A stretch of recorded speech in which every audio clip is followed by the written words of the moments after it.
Okay, we'll get started. It is 8 o'clock by my clock up here. We have 4 bills to consider today. So committee, just a few housekeeping things before we get started.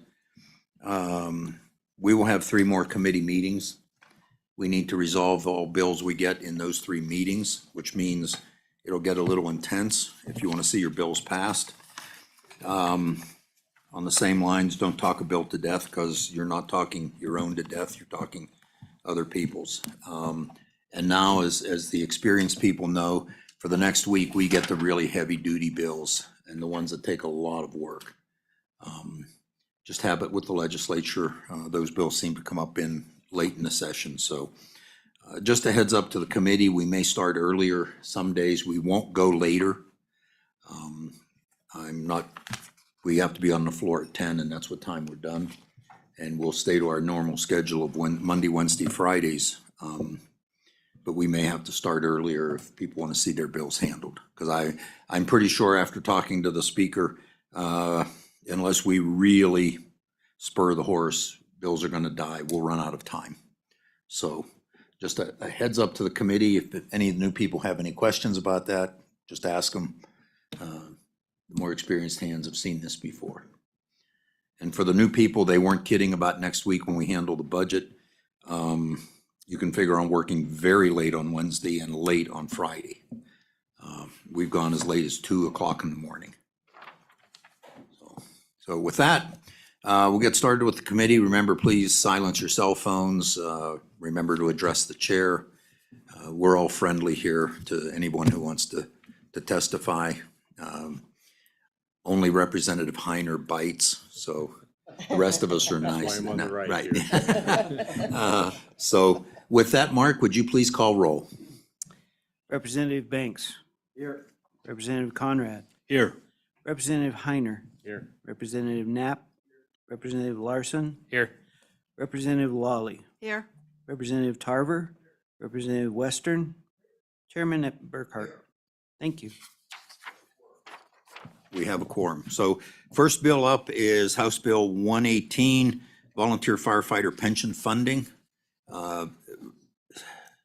Chairman Newsom, as most of you know, is still recovering from a pretty nasty broken leg. She had surgery on Wednesday. Due to the extenuating circumstances, I did tell her if she wished to testify, she could do so remotely, because I'm not allowing remote testimony, but except in those kind of circumstances. But I told her she couldn't be on pain meds, and she hasn't indicated she wants to testify, so I hope she's getting along fine if she's watching us. Is she? No, okay. And really, you know, she does need to rest and recover. I imagine this was a pretty serious broken leg, so probably take her longer to recover from it than if you had like a knee or a hip replaced. So with that, Representative Chairman Brown will present this bill. I will probably help him for a variety of reasons. I was involved in the rewrite of the volunteer fire pension plan when we did that a few years back. So with that, Chairman Brown. Thank Take you, us through the Chairman bill. Burkhart. So just for the freshmen on the committee, this is probably one of those things that when you get sent those co-sponsor requests, make sure that you know your bill and make sure you understand what you're signing on to, because there's that potential that the prime sponsor may not be able to present the bill, and they'll lean on you as that first prime sponsor to carry their bill in front of committee. So it is my honor to try to do justice to Sandy Newsom's bill here, and I will do my absolute best. And Mr. Chairman, with your prerogative, I feel that it would be easier, instead of going through the bill with the detailed language, I might just give an overview of what the bill actually does. I think Please. that's much more that appropriate. would be a good approach for this bill. All right. Thank you, Mr. And if I Chairman. might take just a moment, committee, as I said earlier in this session, we're gonna get a bunch of different stuff because we have a little bit of extra time compared to some committees. And you've seen a variety of things. Now you're into the pension system. And we have the Wyoming retirement system with us, and I know they'll speak on it. So, but again, we need to judiciously use our time. So Chairman, please. Will do, Mr. Chairman. So this bill was brought forward by H.R. Coe, the son of Senator Hank Coe. many of you may know, who's a longtime, HR Co. is a longtime firefighter in Cody and was distressed when he found out that the Volunteer Firefighter Fund was being used to supplement Fire A for paid firefighters. Senate File 39 last year set the 100% funding for the volunteer fund from 2025 to 2029. This input, the bill that we're looking at now, puts $9 million to the volunteer fund and brings the fully funding, 100% funding back to 2025. This is where it was prior to last year's bill of Senate File 39. An analysis done by Dave Swindell of the Wyoming Retirement System says that this provides a $9 million appropriation from the general fund to the volunteer firefighter EMT and search and rescue pension account. This bill also provides that once the final beneficiary in the Fire Plan A has passed, the volunteer firefighter EMT and SAR pension fund would receive 100% of the fire insurance tax revenue instead of the current 60-40 split. 40% is currently go to the firefighter A as a result of Senate File 39 last year. The full 100% revenue in 2023 is estimated to be about $5 million, a little over $5. Current legislation divides this 60% to the volunteer fund, or about $3.1 million, and about 40% of this to, which equates to about $2.1 million in 2023 to firefighter A. The fiscal impact of this provision is far in the future. Actuaries estimate that the firefighter A pension benefit population will not reach zero until 2083. This provision seems to seek a policy decision now on what to do with firefighter A membership once it reaches zero versus any near-term fiscal impact. The impact of $9 million into the volunteer pension plan is to improve the actuarial funding status of the plan. When Senate File 39 was debated, it was pointed out that the diversion of tax revenue from the volunteer fund to the firefighter A fund would set back the volunteer's projected year of reaching 100%. The $9 million one-time insertion was approximately the amount needed to make the volunteer plan stay near its previous trajectory. Since that time, the Retirement Board has decreased the system's assumed rate of return from 7% to 6.0 and adopted updated mortality assumptions. The system earned 17.2% in 2021, but is likely facing a negative 5.5% return in 2022. That's where the system was about November, so I don't have those updated statistics, but I believe Mr. Swindell does. All these somewhat change the impact of the $9 million, but the general effects are similar. The $9 million accelerates the plan of achieving 100%. It also improves the robustness of the plan to withstand the adverse experience, like a negative 5.5% return in 2022. Mr. Chairman, ultimately what we're doing here is we have a close to $1 billion surplus. We're attempting to just right size and streamline what occurred with the firefighter A pension plan last year and making sure that we are funding the volunteer pension plan back to where it was prior to us kind of going in there and raiding that coffee can to seal up pension A. It's a one-time appropriation, should put everything back to 2025, which is where it was originally. And Mr. Chairman, that is in essence the bill, and I'll stand for questions. So, Chairman and committee, I will add some information to that you don't have because it's not included in this bill. Fire A is a retirement plan for firefighters that actually dates back into the 30s. The plan years ago was closed in favor of having Fire Plan B. There are still people in Fire Plan A, but because it's a closed plan, there's no contributions being made to it. And in effect, you would end up with quite a few firefighters who would end up with no retirement because the plan ran out of money. Most people don't realize that firefighters do not get Social Security. And if you look at the Social Security Act, they were excluded. So this is their only retirement. Fire B is a completely different plan. Then you see in here the discussion of the fire insurance premium tax. A number of years ago, 1% tax was placed on all fire insurance policies on their premium to help fund things like this. That tax, up until a few years ago, was never used. It was just going to the general fund. It was tapped into to fund the volunteer fire, which is now volunteer firemen, EMTs, and search and rescue plan. And that. What happened was, with Fire A, they needed to come up with a way to fund it. So they rated the account on the volunteer fire plan, plus took most of the fire insurance premium tax. And that, what this bill does, and correct me if I'm wrong, Chairman Brown, is it puts the volunteer fire plan, which is probably the best funded, and actually with a little bit of pride, because I worked with WRS to rebuild that plan, is probably one of the best, most modern retirement plans we have. And was slated to be available for a cost of living increase here in just a few years. This set it back. So what we're doing is making that plan whole again, bringing it up to where it should be right now. And if you want to know what that plan is worth, it's one of the few benefits volunteer firemen, volunteer EMTs get. If we had to replace all of our volunteer EMTs with employees, it would cost the state $19 million a year.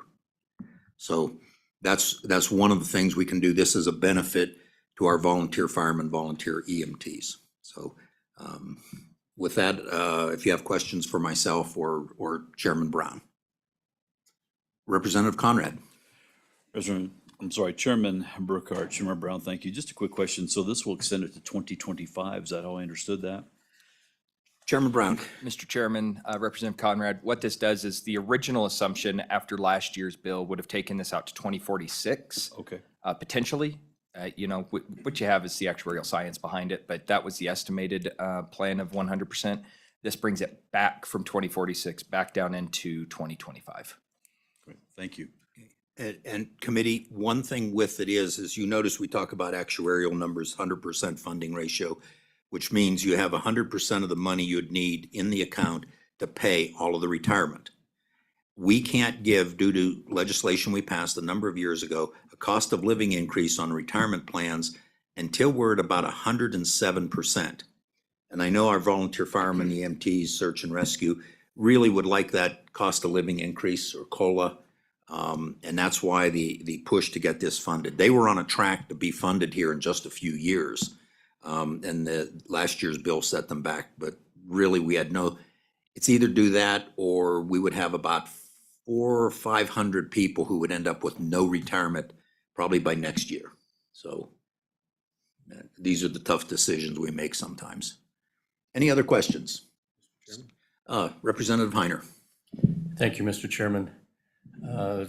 Representative Landon Brown, this $9 million, looking at what happened last year with our losses, or potentially minus 5.5%, this is essentially to put money back into the account that was lost through our investment portfolio this past year. If we have another down year in this year or the years forward, will we have to come back and backfill this again? Mr. Chairman. Chairman Brown. Mr. Chairman, Vice Chairman Heiner, this is actually not to offset the losses from last year. What this is actually to offset the removal of the income that was coming into this account prior to Senate File 39. Senate File 39 last year split the funding that was going into the volunteer firefighter pension and put it into a 60-40 split with firefighter A to make sure that that was actuarially sound. And this is offsetting that $9 million that is since not been diverted into the pension fund for volunteer firefighters. Follow up. Thank you, Mr. Chairman. When we did this last year, Representative, we didn't do it with the intent of hurting this fund. We thought it was going to be sound, and it was a viable investment decision that we made. And then we had a down year, which changed all of our assumptions. So, is it possible that we may have to backfill again in the future based on our investment portfolio? Chairman Brown. Mr. Chairman, Vice Chair Heiner, I would say no. And what I would actually look at is if you're interested in looking at that to try to hedge your bets, we've got the money now. I would say increase the contribution now to offset and hedge that bet, for future offset. One thing that is done in this bill as well is once firefighter A is completely out of firefighters, the 60-40 split then becomes null and void, and 100% of that funding comes into this particular account with this bill. Other questions? Okay. Chairman Brown, hang with us and we'll get public testimony. So we'll do this in the usual order. Any other legislators want to testify? Anybody from the governor's office? Agencies? Come on up, Mr. Swindell. Director? That is. And if you would introduce yourself for the record. Thank you, Mr. Chairman. I'm David Swindell. I'm the Executive Director of the Wyoming Retirement System. Note that Chairman Burkhart was a longtime serving liaison to the retirement system. So somehow this bill now comes to you, sir, and your committee. I did all goes email full members of the circle. committee a handout. I can provide extra copies. I thought the agency role here is to provide you information. I thought I would start out by just reminding everybody kind of what this animal is. Chairman Burkhart actually covered some of it, but very briefly, this plan was created in 1967 as a tool to recruit and retain volunteer firefighters. As you can imagine, this is always an issue. EMTs were added in 2015, and county search and rescue volunteers were added in 2019. The plan presently has 2,329 active volunteers in 117 different agencies, ranging from the Fremont County Volunteer Fire Protection District to Antelope Flat. Most of them are in the volunteer fire departments, as the handout says, with 2,202 volunteers. 13 of the entities are pure EMTs with 112 EMT volunteers. And we have 5 county search and rescue organizations presently with 113 volunteers. The plan has 1,682 pensioners, and the average benefit is about $385 a month.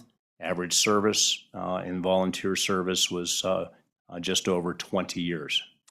The eligibility in this plan, you have to be age 60 and have served 5 or more years. The benefit is calculated $16 a month for each of the first 10 years of service, and $19 a month for years over 10. There is a post-retirement death beneficiary for your spouse, with 66% of your benefit payable to the surviving spouse. Member contributions are $18.75 for firefighters and EMT members, $37.50 a month for search and rescue members, and the state makes a contribution currently of 60% of the gross fire insurance premium taxes has been described. The total is about $5 million a year, so 60% is about $3 million a year. That's the flow that goes into the plan. Funding status, the actuarial assets are just at $98 million. The actuarial liabilities is about $120 million.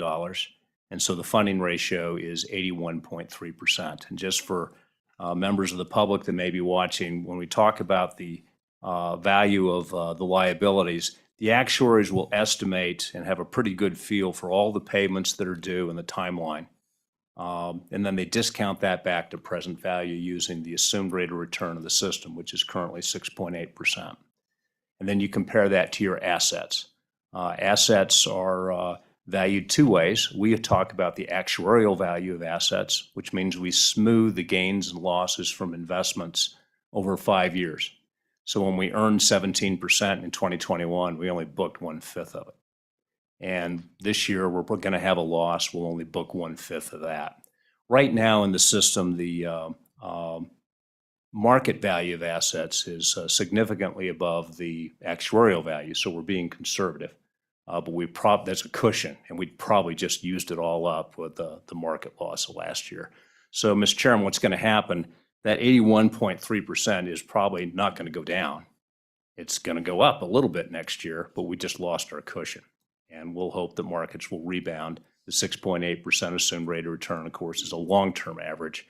We expect markets to fluctuate, and they've been fluctuating quite a bit. The table in your handout just gives you the table of how we project this plan to fund over the next few years. Under standard conditions with the status quo, we do think that it would reach a full funding in 2029.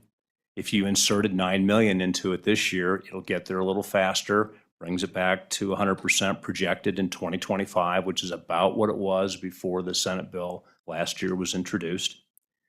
You can model what happens to the fund under adverse conditions. I used negative 5.5% this year because that's where we were at the end of November.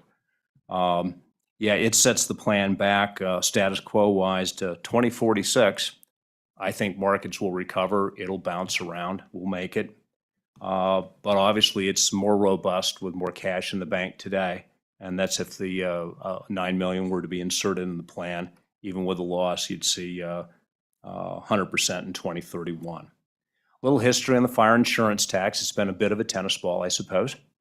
In 2019, the fire insurance percentage to this plan was increased from 70% to 80% when they added the search and rescue members.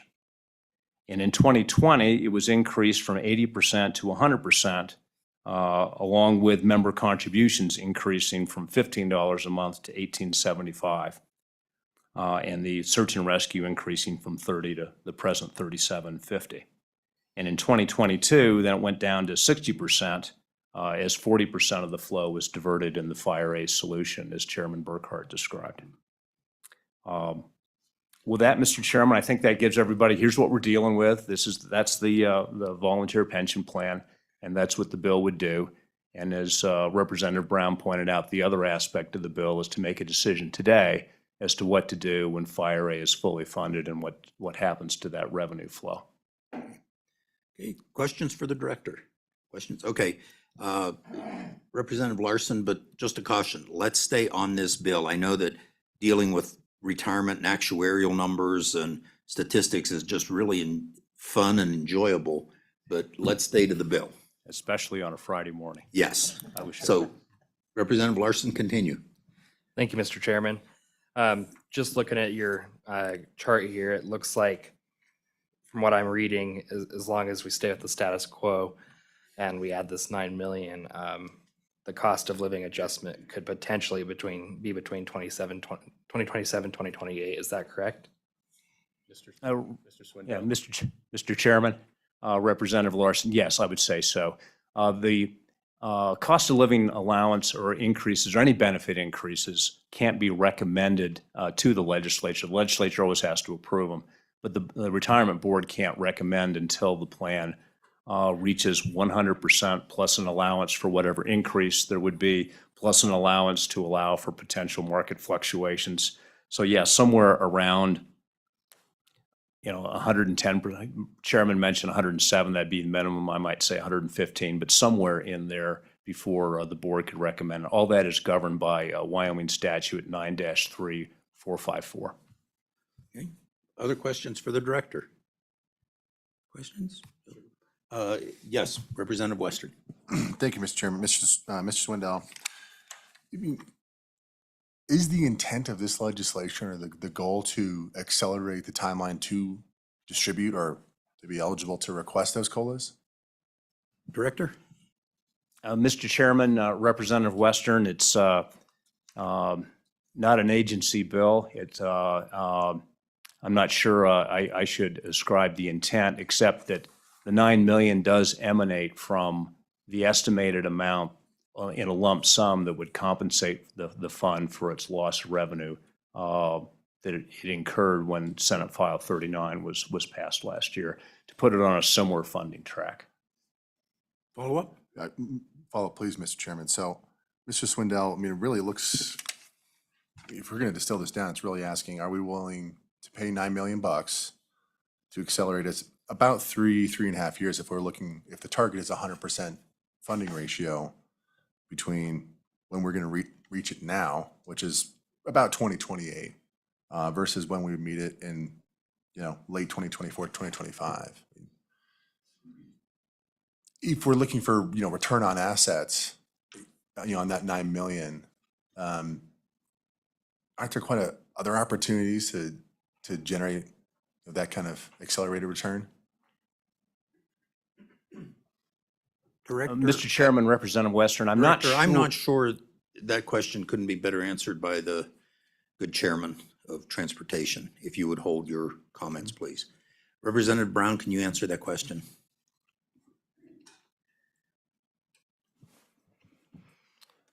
Mr. Chairman, thank you. Mr. Chairman, Representative Western, I see where you're going with the questioning. What I would say is this is an attempt again to fix kind of a little bit of a delineation from what was originally being done. And as Vice Chairman Heiner mentioned, that it was never our intent to harm this account last year when we put in Senate File 39. But as the chips have fallen, if you will, we have harmed that account. And this isn't an attempt at $9 million to be thrown in there, a 3-year return. Your question on whether or not it's a good return on investment, I believe it is. These are volunteers. And again, you're not talking a massive amount of money. You're talking a couple $100.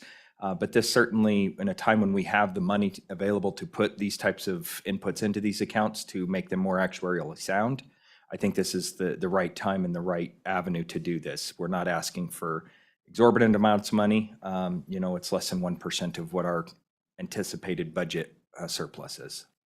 Mr. Chairman. Follow-up? Follow-up. Appreciate that, Chairman Brown. Mr. Swindell, so you said that the Volunteer Fire Fund lost money or underperformed. Did I hear that correctly? I'm trying to dig through all you had their fund performance, but it's 200 and some pages. So if you wouldn't mind giving me a shortcut, I'd appreciate it. Director, I know we could go for hours on that subject. Right, but let me just clarify, Mr. Chairman, Representative Western. The fund didn't lose money. It lost revenue. It lost contributions.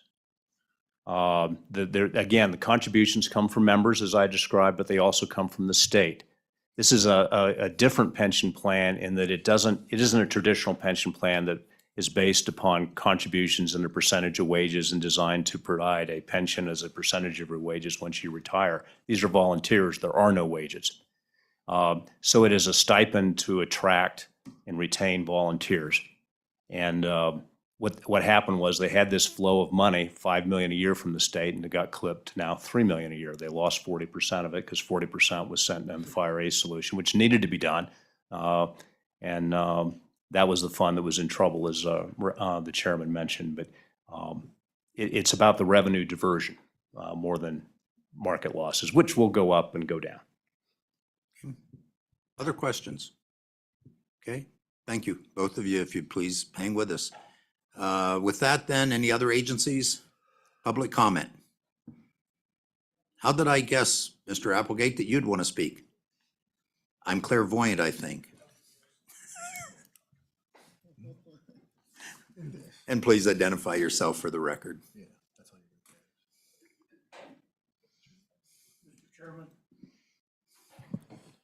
Mr. Chairman, my name is Lanny Applegate.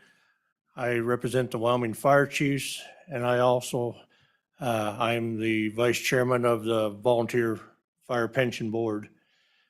And I'm here to support this bill and the way it sits. This isn't all about COLA. We don't make the COLAs. Years ago, when I first got on the board, a good number of years ago, 22 years ago, to be exact, the board used to adjust the COLAs from anywhere between 1% to 3%. We had that flexibility. And then in 2008, when the market went down, and that was about the same time frame, we recognized what was coming on. So before the state even said no more COLAs, our board went down to 0. We recognized that, so it was never abused. One of the things worth mentioning is when we were at 80% of that fire premium tax, and we requested to go to 100% of it, one of the things that was told to us from the JAC was you have to have more skin in the game too. It's not just us. You guys have to have skin in the game. So that's when our contributions went from $15 to $18.75, I believe it is. And so that was, I won't call it a trade-off, but that was what we kind of agreed on, that you're right. We need to have more skin in the game too. So we did. We bumped ours up. Now individually, $3 more a month, that doesn't sound like much. But when you got, I'll take Campbell County, for instance, they got upwards of sometimes close to 200 firemen. And when the districts or the cities and towns are trying to fund that many, that adds up quick, and especially in today's world. So I was approached by Representative Newsom, said, I'd like to try to help you restore this. And so can you guys support it? And I said, absolutely, we can. So on behalf of the board and myself, we fully support this bill. The one thing I want to make very clear, and when I said this last year when it happened, when we lost that 40% of the fire premium tax and it went to Plan A, folks, we support that. Plan A is extremely important. And those of us that's been around for a day or two certainly recognize that the Plan A guys, that fund had the possibility of totally being bankrupt here in the next couple, 3 years. And so what happened needed to happen. We understand that fully. So I just wanted to be clear that we support what the legislature did last year, and we're just trying to restore that loss. So thank you, Mr. Chairman, and I would stand for any questions. Any questions for Mr. Applegate? Any questions? And so the committee knows Mr. Applegate is also a former state fire marshal. So, thank you. I will say one thing that might not be clear to you.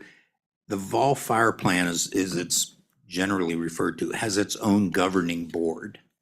The state retirement system, Wyoming retirement system, administers the plan for them, but they have their own governing board separate from the Wyoming retirement system. They're a self-governing group, and it's just I guess you could call it a symbiotic relationship between them, the retirement system, the state, the communities. So, okay. No questions? Thank you, Mr. Applegate. Any Chairman, other thank you. comment from the public? Any comment from the public? Okay. With that, I will close public testimony. Committee? Okay, moved by Lawley, seconded by Heiner, I think. Okay, I think we all understand the bill. And we can go through it if you see any amendments, page 1, page 2, page 3. Any discussion? Okay. Discussion, Representative Western. Mr. Chairman, I mean, I certainly appreciate, look, these volunteer firefighters are super important. We have 99 municipalities. I don't remember the stat, but half of them rely on volunteer forces to combat any kind of fires because they just financially don't have the heft or a salary department. So I fully appreciate their significance, their importance, and the importance of this as a tool to recruit them from the local community.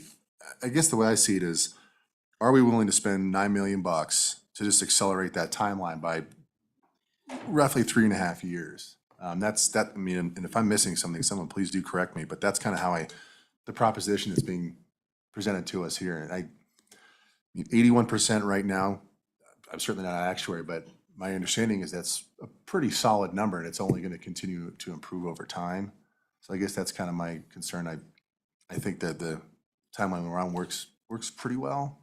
So that's kind of my hesitation with the bill. Okay, Representative Lawley.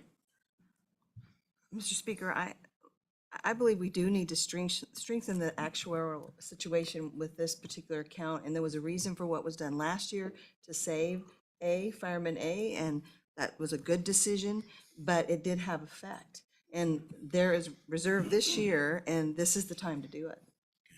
All right. Representative Knapp. Mr. Chairman, I would agree. I think that when times are good, we had a good example of what can happen with firefighter A. This is important to backfill and maintain solvency in this fund. And I would caution too, in any retirement account, that this is one of the reasons why you don't like to change retirement accounts much. It has a rippling effect into the future. And so I believe this is a good bill, and this needs to be done. Other discussion? Okay, one thing with it is the $9 million is merely backfilling what was taken out last year. It brings it back up to the retirement account to what it would have been if we would not have taken the money out to fund Fire A. If you want to know the history of Fire A and what happened, I have an entire paper on it. I'll just forward it to you. 12 years ago, Fire A was underwater by 26 million. When we finally made the change last year, it was pushing $100 million underfunded. That's why we did it. And I don't think anyone should have to take the hit for that. And that. So with that, any other comments? Question being called. Mark, would you take the roll? We're voting on House Bill 118, Volunteer Firefighter Pension Funding. Representative Banks, Aye. Representative Conrad, Aye. Representative Heiner, Aye. Representative Knapp, Aye. Representative Larson, Aye. Representative Lawley, Aye. Representative Tarver, No. Representative Western, No. Chairman Burkhart. Aye. Ayes are 7, noes are 2. This passes. Okay, House Bill 118, Volunteer Firefighter Pension Funding has passed the committee, and Representative Chairman Brown, I imagine you'll carry this on the floor and we'll want some help. It'll be re-referred, so, okay. Thank you. Okay, with that, we are now to House Bill 196. Wyoming Infrastructure Protection Act.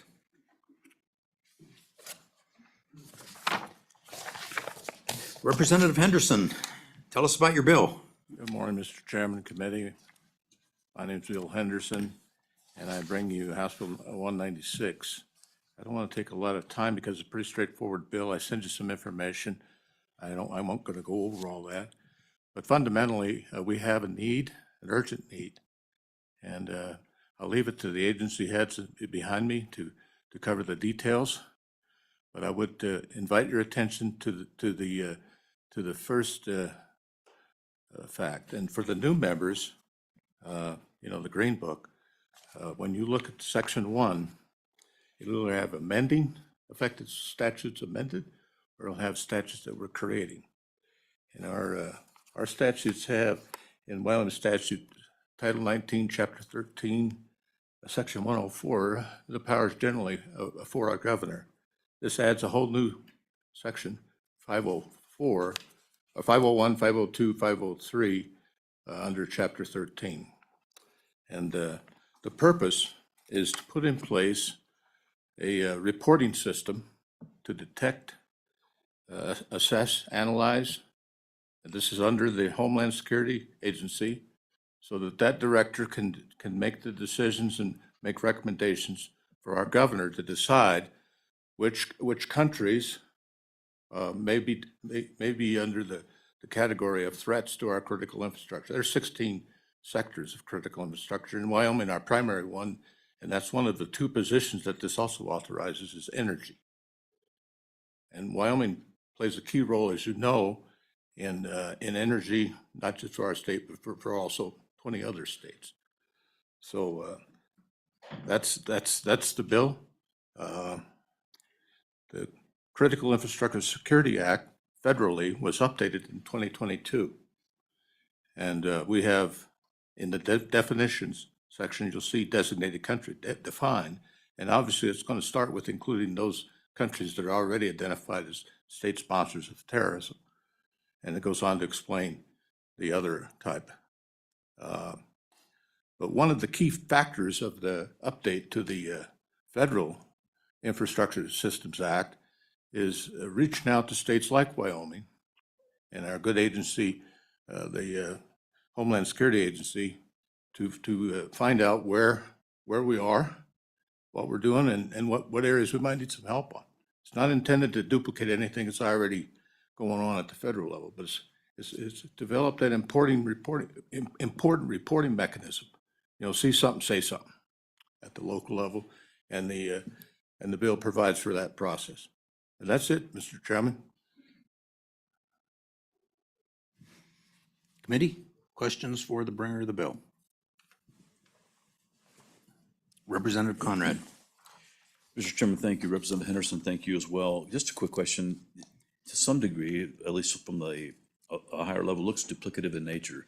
If the Homeland Security is providing this information to us already, is there no mechanism now that exists to elevate those specific concerns or threats to the governor? And the second part of my question relies on, we're asking to, for lack of a better word and phrase, to enlarge government by 2 more employees in the state's employment. Is that both correct? The answer is no Representative and Henderson? yes. And it depends. I mean, we may need Representative, more. remember to speak through the Sorry, chairman. Mr. Chairman. Very sorry. But these are good questions. But currently, no, we don't have the means to detect in our business application process at the local level in the counties. And we don't have the capability within the executive branch to do the level of analysis and research necessary to help identify these threats. Now, we're talking about around our military installations, we're talking about near our water infrastructure and so forth. And so that's the point of the bill, is to put that reporting mechanism in place and to help identify what maybe other needs are. I mean, there's certainly areas of our government, I agree, that we could look to reduce, but I don't think this is one of them, respectfully. Let's go with Representative Banks first. You don't ask many questions. It's about time. Thank you, Mr. Chairman. Representative Henderson, I'm just wondering, have we seen an increase of potential threats around our infrastructure? Or what was the purpose of bringing this forward? I guess I just want to know are those threats increasing, and have we seen many of them around the state? Is my question. Representative Henderson. Mr. Chairman, thank you for the question. The answer is we don't know, but yes, there have been threats. There's a state up in the northwest, Washington's had a couple of electric transformers blown up, right? And we don't know what's out here in Wyoming, and I think we should. That's the purpose of the bill. I think fundamentally we don't know what we don't know, and I think we need to find out. Because it's not just critical infrastructure threats, it's also responding, our first responders, interfacing with our local level in order to respond to local emergencies too. And this, by the way, uses simple technology initially. We may identify other ways, but this uses the online report and the telephone. And of course, locally, the people can always come into their county clerk, depending on how the good director of Homeland Security and the governor's staff set this up. Representative Heiner. I'm sorry, did you have a follow-up to that? Okay, Representative Heiner. Mr. Chairman, thank you. Representative Henderson, I see that you're making it possible for the governor to designate a country as a threat to critical infrastructure in and above what's already been designated by the federal Homeland Security. So what information would our governor have that our Homeland Security Office would not have to cause him to designate a country as a threat to our critical infrastructure in and above what the federal Homeland Security Office does? Representative Henderson. Thank you, Mr. Chairman. Well, let's just unpack one key area that we're all aware of, cybersecurity. Currently in our state, we don't have a mechanism. We have a person back here that manages that area. We have one person. And so what would the governor know that he doesn't know now is he would be able, based on the research that's available, that's done by putting these 2 analysts on, one specifically looking at energy and maybe the other one looking at cybersecurity. Currently, they have one person looking at all 16 infrastructures. And so what would he know? He'd know more than he knows now. And that's important, I think. Follow-up. Mr. Chairman, thank you. Representative Henderson, if we found some leads towards cybersecurity problems and issues, would we not report that to Homeland Security and work in concert with their efforts as well? Representative Henderson. Yes, we would, of course. I'll give an example.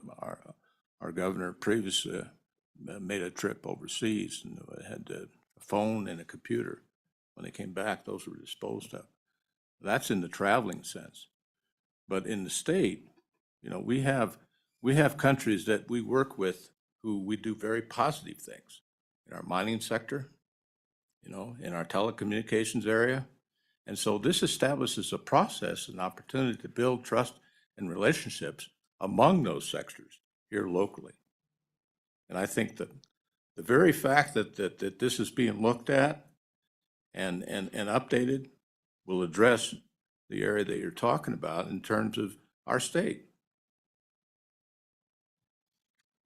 Okay. Representative Lawley. Thank you, Mr. Chairman. Representative Henderson, can you tell me a little bit about what other states are doing to try to bridge what I think is the gap you're trying to bridge, or what you're trying to do here? Are other states handle it in similar ways? I'm curious about that, because we're certainly concerned about threats to infrastructure. That's a serious concern. Representative Henderson. Thank you, Mr. Chairman. Mr. Chairman, yes, there's a lot of states that are already way ahead of us. You know, about 6 years ago, it was pretty well known in the news about the activities going on in North Dakota on the pipeline. And Texas has just enacted last year a similar Protection Act. They've already also implemented a commission and developed a strategic plan. South Dakota has a report card. You go on and look at their report card, just developed through their process internally. So you bet there's a lot of this already going on in other states. And I think I'd go back to the point I made about the critical infrastructure update at the federal level, reaching out to our state. We don't want to duplicate, but we want to tap into that and make sure that we know what we could find out. Okay. Other questions? Representative Knapp. Mr. Chairman, thank you. Representative Henderson, I agree with the direction of this bill, but my question is, would it be maybe premature for the full-time positions currently? I look at other resources that we have, and I think this may be better from the ground up. And most counties have an emergency management position in those counties, and because we're starting with industry and the local level kind of to report up, I wonder if those two full-time equivalents could come at a later time. Representative Henderson. Mr. Chairman, I would suggest that we need to do it sooner rather than later, because we don't have that capability in the executive branch currently. While we have things locally, as you mentioned, we don't have that at the state level within the executive branch. I think we should do everything we can to support our good governor and his staff to make sure that we do integrate all those pieces you're referring to in the proper way, to make sure that we designate those countries at the right time and those businesses at the right time that are maybe looking to create a secret holding company or buy up a particular business that would impact or could impact one of our critical infrastructures. Other questions? Okay. All right, committee, I think with that, I'm going to ask the Department of Homeland Security to come up. I think they can answer some of these questions and just stay with us, Representative Henderson. You don't have to stay there, but don't leave the room. So Director Budd, if you'd come up, and I think your staff knows how this works. You introduce yourself and turn it over to them.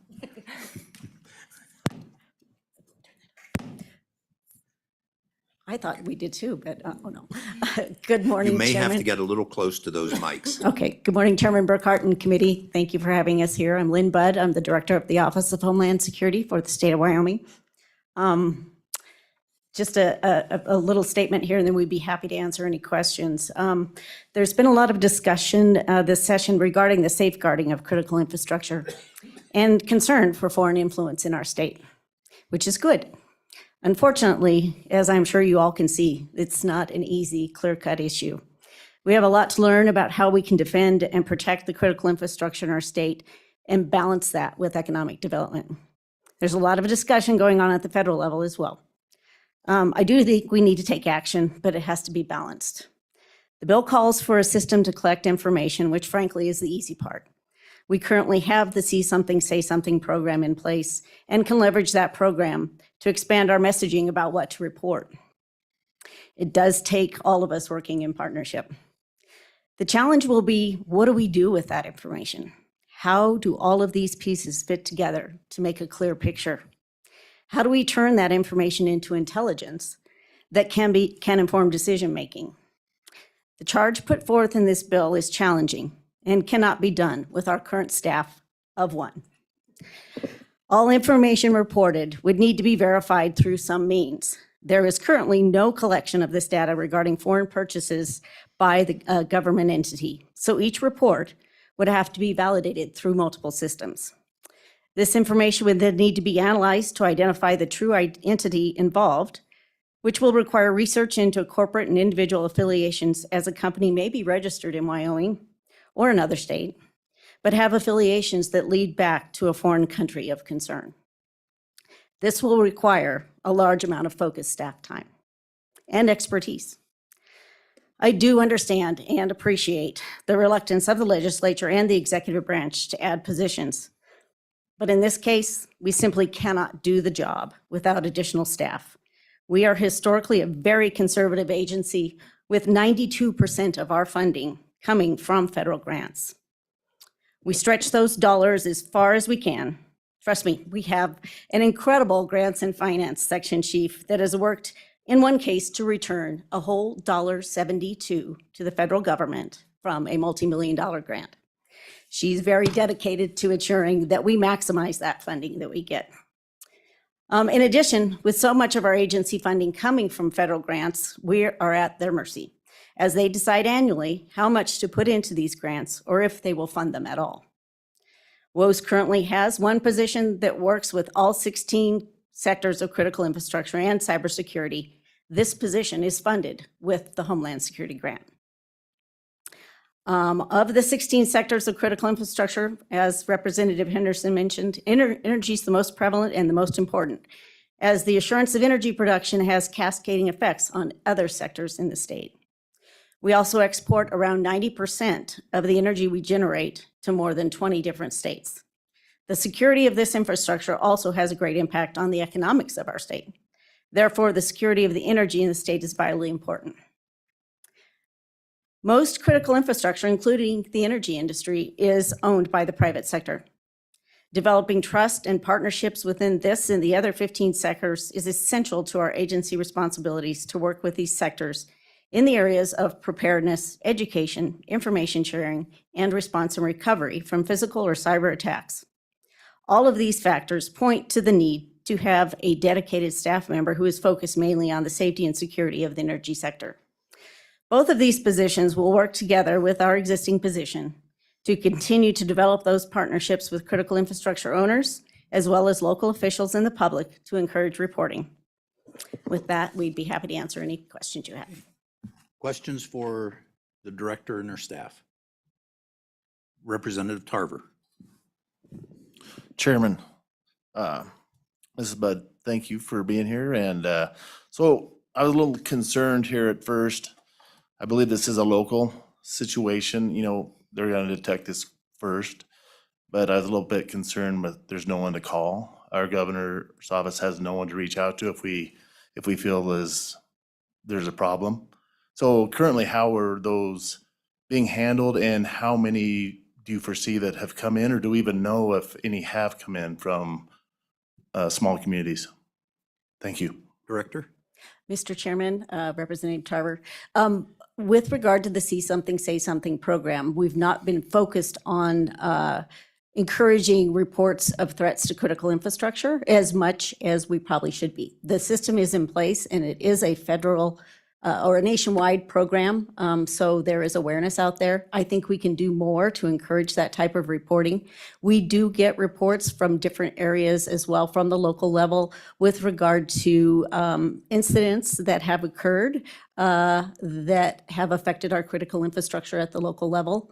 I might also address the question about the local emergency managers. They do play a critical part But you also need to realize that some county emergency managers are assigned that task for as little of a quarter of their job position.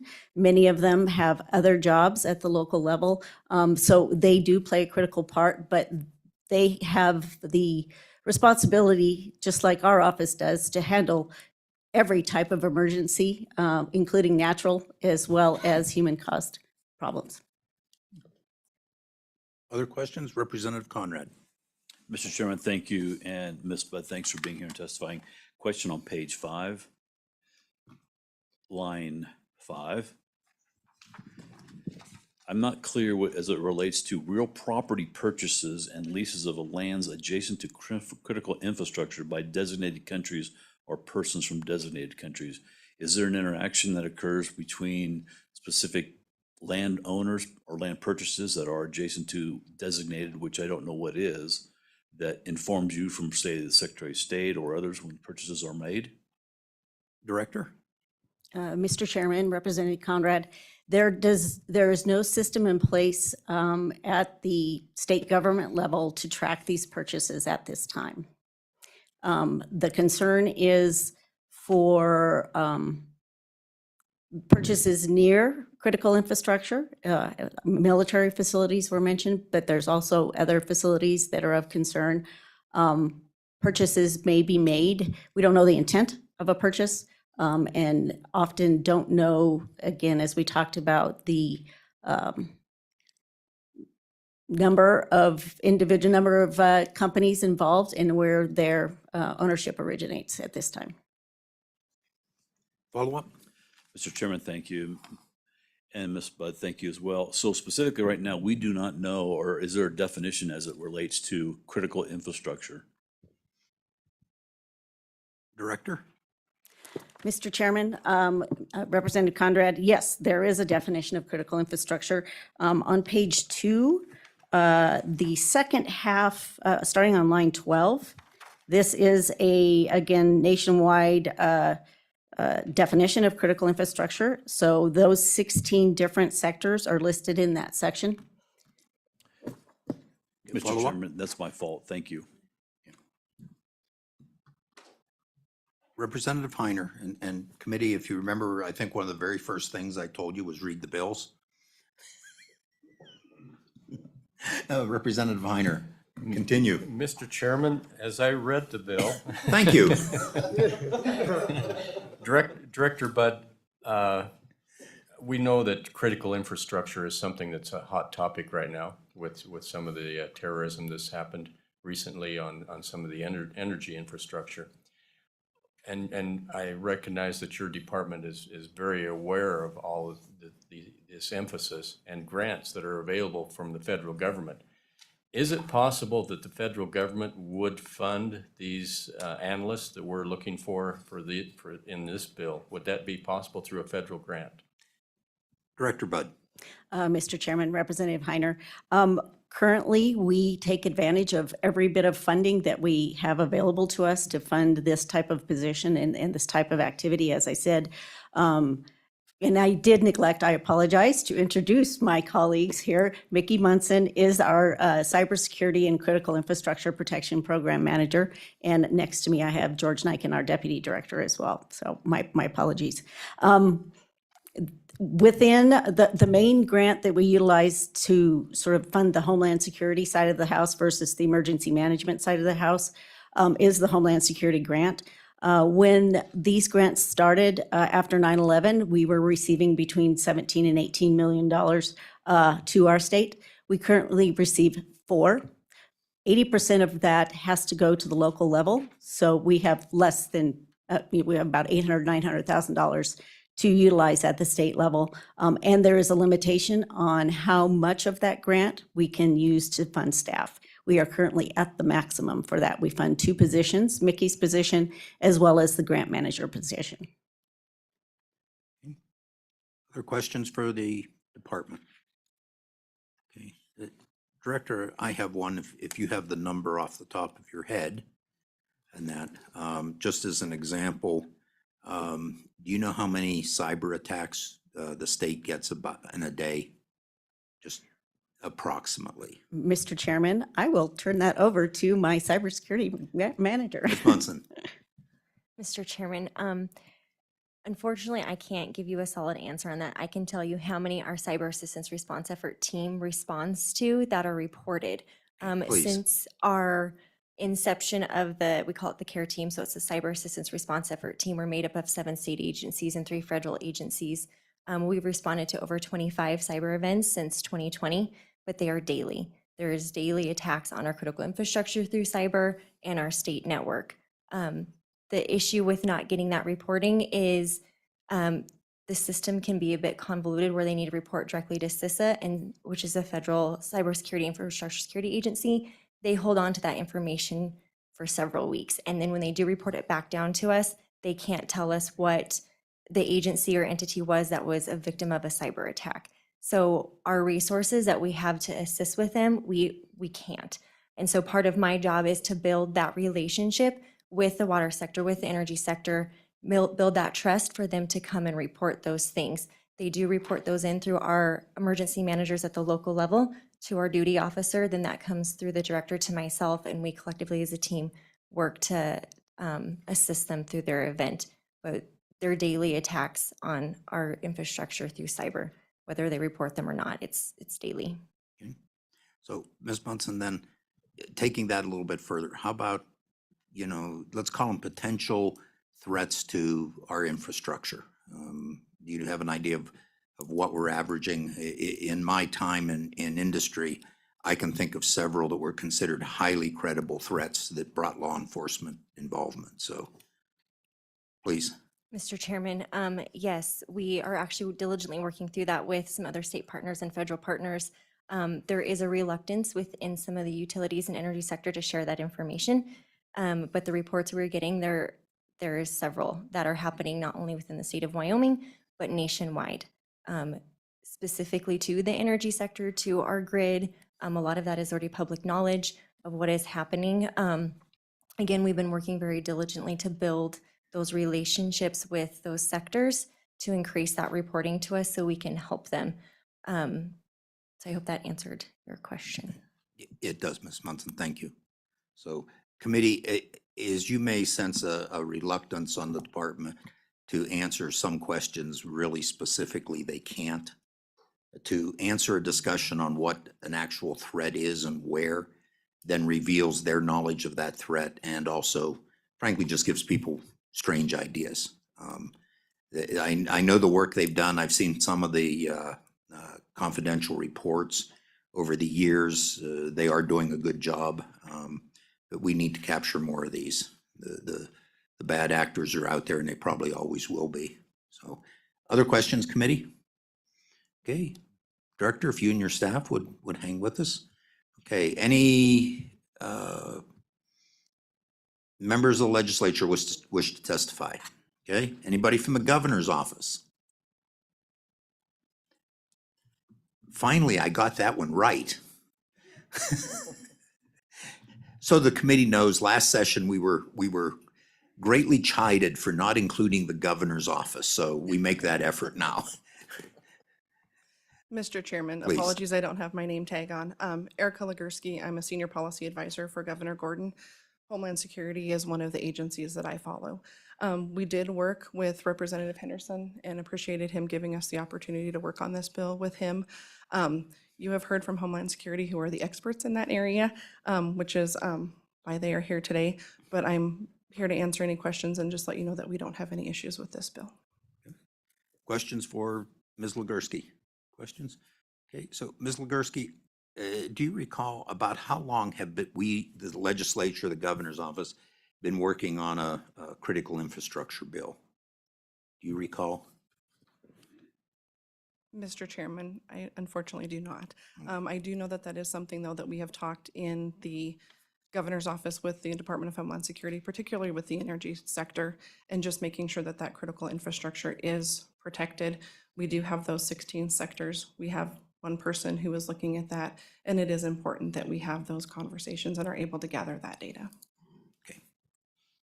All right. Committee, the answer to that question is that I've been involved with it 4 years, 4 sessions, that we haven't been able to get a bill like this through. So, Ms. Legursky, thank you. Anybody else from the governor's office? No, they're hiding back there, I see. So, any other state agencies? Okay, now I'll open it to public comment. Come on up, please.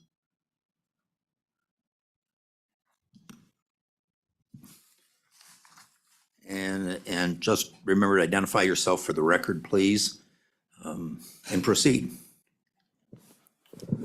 Mr. Chairman, my name is Dale Steenbergen. I'm President, CEO of the Greater Cheyenne Chamber of Commerce. I also serve, and as that role, I work a lot with the United States Air Force. I serve on the Civilian Leaders Group for Global Strike Command, which is all the nuclear assets of the United States Air Force, as well as the Civilian Leaders Group for the Chief of Staff and as Secretary of the Air Force. So today I want to talk to you a little bit about from a military standpoint, but also from a business standpoint. I'll kind of just tell you what happened.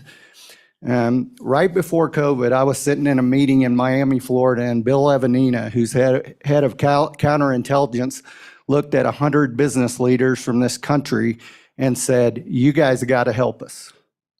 This country is under attack. It's under serious attack.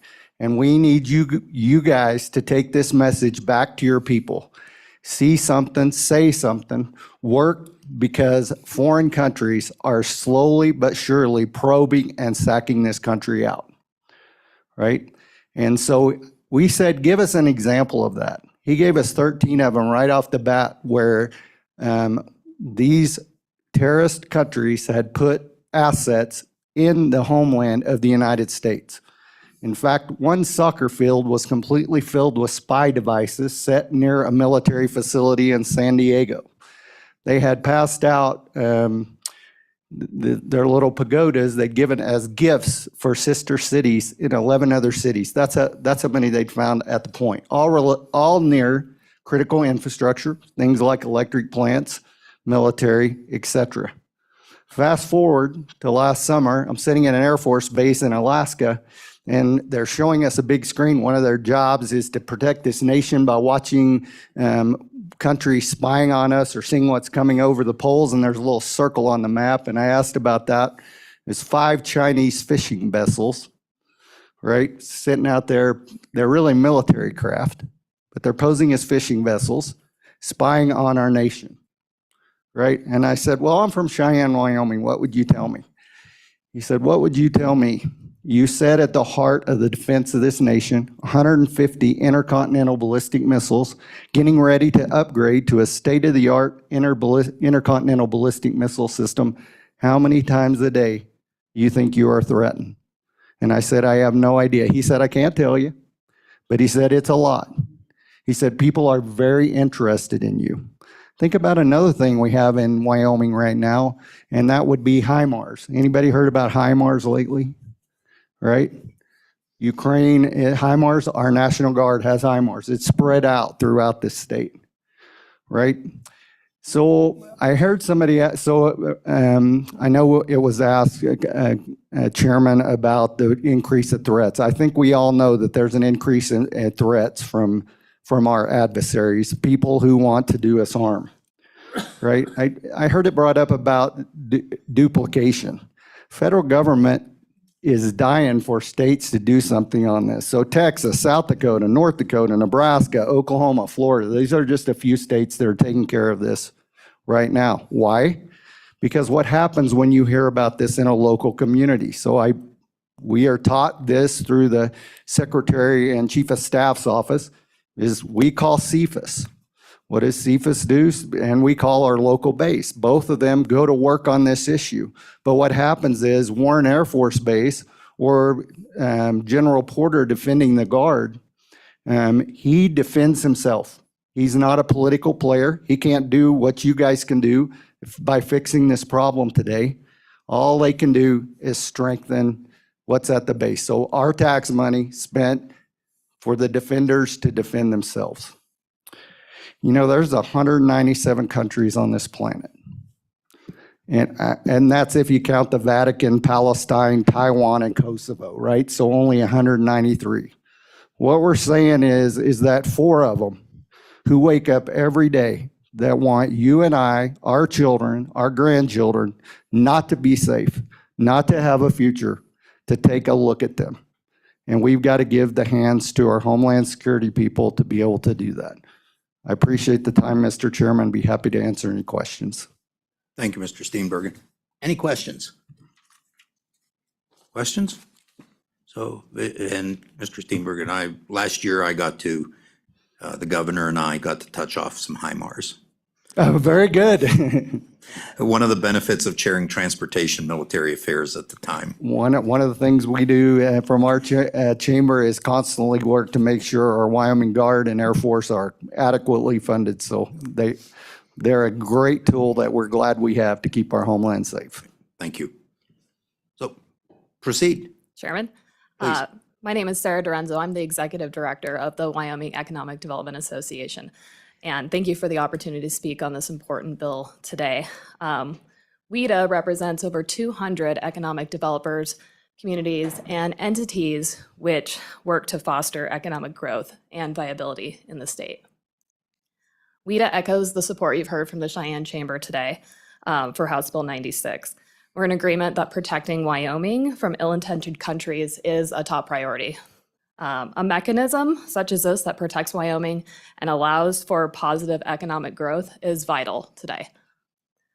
This act will serve as a tool for economic development organizations to conduct due diligence when evaluating companies looking to open in Wyoming. In addition to traditional tools that economic developers use, such as economic impact analysis, financial reviews, background checks, and visits to company locations, House Bill 196 provides a means to ensure that future employers in Wyoming are who they say they are, and a threat to our state and nation's well-being is not executed. WEDA supports the additional positions, the additional Homeland Security positions, and the appropriation for them because they are necessary to adequately carry out the duties of this bill. We're thankful for Representative Henderson for bringing this bill, and we'd ask for your support. I'll stand for any questions. Questions? Committee, any questions? Ms. Thank Drummond, you. thank you very much. Okay, any other public comments? Anyone else? Mr. Detai, come on. Oh, Mr. Illaway, please. Well, you can both come up. You can take turns. Okay. Okay. Good morning. Mr. Illaway, please. Good morning, Mr. Chairman. This is. If you'd and identify committee. yourself for the record, please. Thank you, Mr. Chairman. I'm Pete Illaway, formerly 14 years in the legislature, also served on the State Emergency Response Commission. And I continue to lobby, and one of my clients is a chemical company west of Cheyenne. We don't necessarily tell everybody what we do out there, but some of you do know. And I'm glad to see that critical infrastructure in the paragraph A of the front page talks about chemical facilities and commercial facilities. We haven't touched it in Wyoming, really. I mean, they're in every county. Critical infrastructure is in every single county, and we need to be aware of that. And especially whether our chemical company out west of Cheyenne or a chemical company in Cody or wherever, we need to be aware of what's going on. We try to be aware of what's going on, but sometimes we don't think of either cyber or somebody that wants to get close to you. And we're very wary out there at west of Cheyenne. We have bought land around us, which protects the plants so that we don't end up with foreign companies coming in and trying to figure out what's going on and so forth. I don't think we want to continue to put our heads in the sand. I don't think we've done enough in the state of Wyoming to protect ourselves as the nation. We think, oh, the federal government will take care of us. Bull. They don't have enough people, and if they know where Wyoming is, except for what Dale said regarding the missiles, I think we need to do more. I think we need to pay attention and try to fill the positions that we probably need in the office and help those folks do the job. So without any more, I know time is of essence. I will sit for questions. Any questions for Mr. Elway? Any questions? Okay, I think Mr. Deti, you're up. Yeah, thank you, Mr. Chairman. Travis Deti, I'm the Executive Director of the Wyoming Mining Association. We'll offer our full support for the bill. And, just a couple of things. There's been some good discussion, and I won't pile on to that. But as I've addressed this committee here in the last couple of weeks, we've got an industry coming that's new to the state of Wyoming. We've got a rare earths industry coming. The Chinese currently control about 97% of that market. And if you think that they're not going to be involved in some way to try to subvert or try to slow that process of the United States standing up that industry within our own borders, I've got a bridge to sell you. So we believe this is a good bill. It's needed, it's timely, and we will offer our full support for it. Thank you, Mr. Chairman. Any questions for Mr. Deti? Okay, Mr. Deti, Mr. Elway, thank you.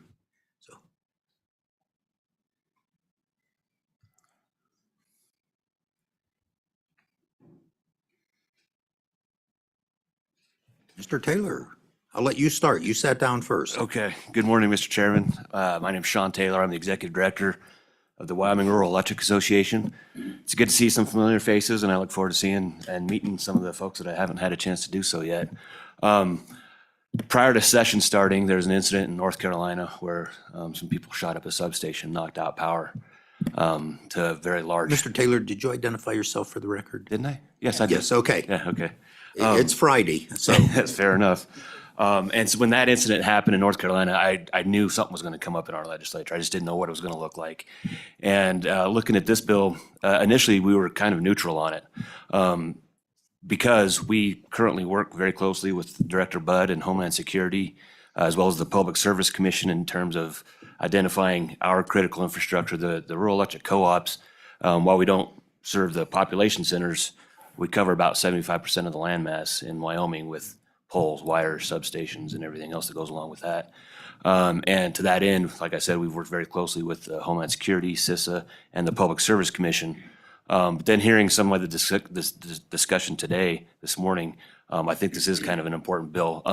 We're going to take advantage of as much federal funding as we can to harden our systems, both the physical plant, the substations, poles, and wires, as well as the cyber aspect of it.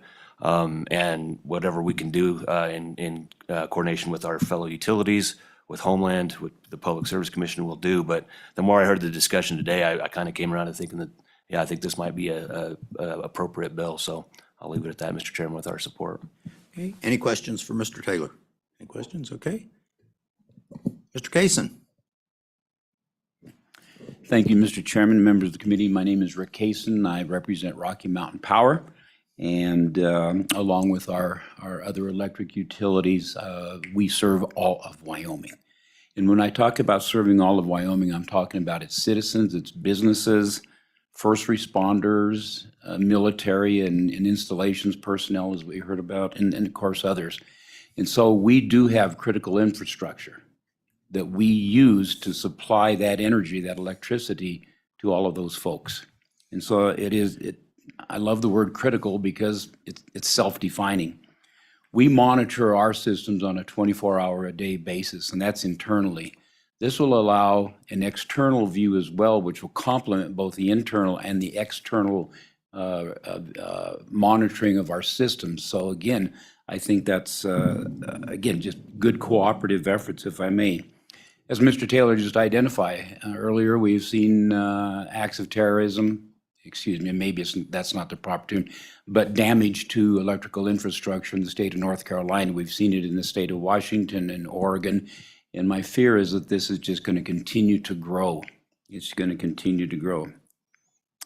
It's kind of obvious to me anyway, when I have read this bill, that just two S words pop up, and that's safety and security. Security for systems, safety for the citizens and the businesses in our state as well. So I think a combined coordinated effort is going to be very, very, very, very beneficial. The appropriation in this is $203,000 for two people. Good chunk of money. I will share with you that one significant transformer in a substation costs more than $203,000. And so if that's damaged, then you can see the, the inconvenience to many and what have you. So with that, Mr. Chairman, members of the committee, we do support the bill. And Mr. Chairman, with your indulgence, if I can make one observation to the bill as well. Please. Okay. On the first page, it identifies that it authorizes the governor to specify countries and companies. And I have read the bill, and if I've missed in this, I also apologize, but I don't see anything in the bill that addresses identification of companies. It focuses on countries, but if we're going to have companies in the bill as well, maybe there is some, maybe it's just a duplication of what the country's language is that identifies companies. So, and if I've missed that, again, I apologize to Mr. Henderson, the bringer of the bill, and to those that have drafted the bill. With that, Mr. Chairman, certainly stand for questions. Okay, questions for Mr. Kaysen? Representative Western. Thank you, Mr. Chairman. Mr. Kaysen, how thorough, I guess, or how robust is Rocky Mountain Power's data and digital infrastructure protection capabilities? Mr. Mr. Kaysen. Chairman, Representative Western, I do not have the exact information here for that, but I would say that the company has taken the necessary measures to protect all of its systems, whether it's hard or if it's cyber IT systems and that type of thing, because we recognize the criticality of the support that the IT systems do give back to the operational parts, the hard infrastructure, if I may. Okay. Other questions? All right. Thank you, gentlemen. Anyone else? Any other public comments on this bill? Okay, seeing none, I will close public comment. Committee? Moved by Larson. Seconded by Lawley. Mr. Chairman, Representative Conrad. may I propose an amendment? Why don't we discuss the bill first? If there's any discussion, then we'll go through the bill. Thank you. Okay, any discussion? Okay. Representative Conrad. Thank you, Mr. Chairman. Having read through pages 3 through 7. Thank you. I do want a clarifying question as it relates to page 7. Is this ending on line 3 on June 30th of 2024? Does it end these two positions? Representative Henderson, please come up again.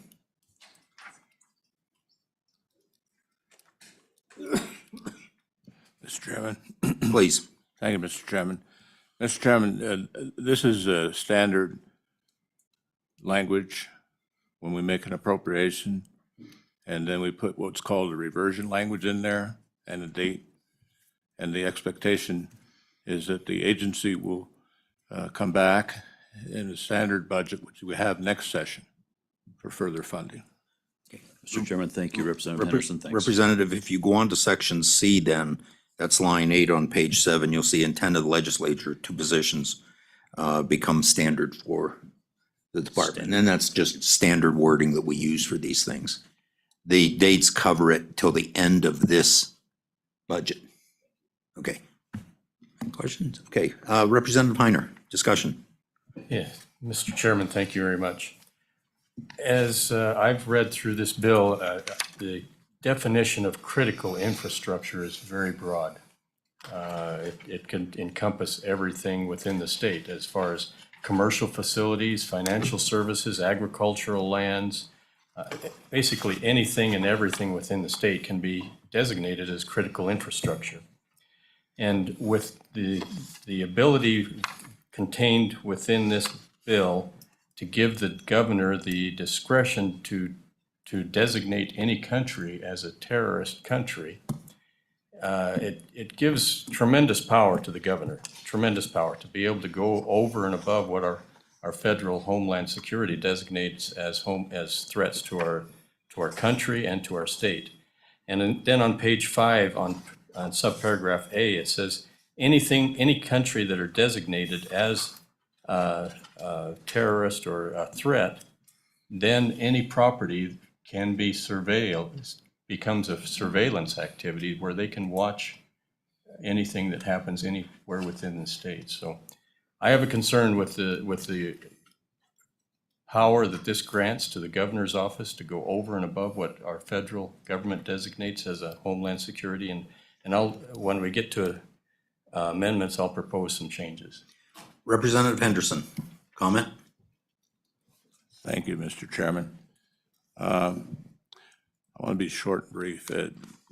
This has a lot of latitude, but there's some key words in the first part of it relative to the executive branch. And it uses the word may, and it uses the word discretion. And then later we talk about a good agency to set up a process for, analysis and making recommendations. And so there may be more to that to come, but I don't think it's as unlimited as it might seem. Because first of all, it's going to be the state sponsors of threats, right? And then there's going to be other things, integrating the many things that are involved with this now, and then making a decision in the executive branch. And we can certainly weigh on that as we go forward. So I hope that answers your question. Follow-up? Yes, Mr. Chairman, we've seen in the past few years what unlimited powers the executive branch can have, and I'm just very cautious about that, that we maintain checks and balances. And as I read this, and I'm a long ways from being an attorney, but it just throws up some red flags to me. Thank you, Mr. Chairman. Okay. All right. Other discussion? Okay. All right, committee, we'll go through the bill, but just anecdotally, personal experience, it's kind of sobering to get a call from whether it's the Department of Homeland Security or local law enforcement and say, can we come and talk to you? And then be told that there was a theft of explosives in another state and you're the target. And that's hopefully what this will allow us to control in a better manner than happened previously. So that's just personal experience. So with that, page 1. Page 2. Page 3. Representative Heiner. Thank you, Mr. Chairman. I propose that we delete section, beginning on page 3, 19-13-502. Delete the last two lines, lines 20, 21, and on page 4, lines 1 through 10, and renumber on line 12, 19-13-502. And the title will have to be adjusted as well. Representative, the title of that subparagraph or Yes, that paragraph? we will have to remove line on page 1, remove lines 4 and 5, where it says authorizing the governor to specify countries and companies as threats to critical infrastructure. Okay. And it goes along with what I have previously commented about, unlimited power for the governor. Okay. One moment, please, while I make my notes.